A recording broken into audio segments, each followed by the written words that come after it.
Crew என்பது இந்த ஆண்டு வெளியான இந்திய இந்தி மொழி ஹீஸ்ட் நகைச்சுவை திரைப்படமாகும்.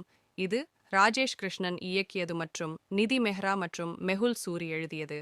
பாலாஜி மோஷன் பிக்சர்ஸ் மற்றும் Anil Kapoor films and communication நெட்வொர்க்கின் கீழ் ஏக்தா கபூர், ரியா கபூர், அனில் கபூர் மற்றும் திக்விஜய் புரோஹித் ஆகியோரால் தயாரிக்கப்படுகிறது.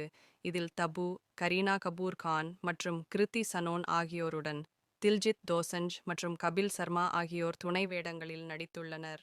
படத்தில் 3 விமானப் பணிப்பெண்கள் தங்கம் கடத்தல் நடவடிக்கையில் ஈடுபடுகின்றனர்.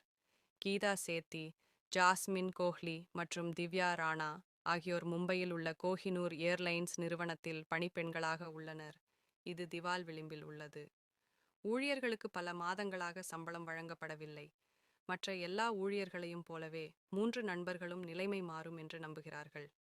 கீதாவின் கணவர் அருண் வீட்டிலிருந்து கஷ்டப்பட்டு உணவு வியாபாரம் செய்து வருகிறார். வேலையில்லாத தன் சகோதரன் புன்னு மற்றும் அவன் மனைவி சப்னா ஆகியோருக்கும் அவள் நிதி உதவி செய்ய வேண்டும்.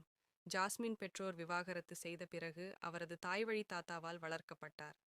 அவள் உறவுகளை நம்பவில்லை, விலை உயர்ந்த பொருட்களை விரும்புகிறாள், மேலும் சமூக ஊடகங்களில் போலியான மற்றும் பளபளப்பான வாழ்க்கை முறையை வெளிப்படுத்துகிறாள். திவ்யா விமானியாக பயிற்சி பெற்றவர், ஆனால் வாய்ப்புகள் இல்லாததால் விமான பணிப்பெண்ணாக வேலைக்குச் செல்ல வேண்டிய கட்டாயத்தில் உள்ளார். மேலும் இதை தனது குடும்பத்தினரிடமிருந்து மறைக்கிறார். அத்துடன் கல்விக் கடனை திருப்பிச் செலுத்த முடியாமல் திணறுகிறார்.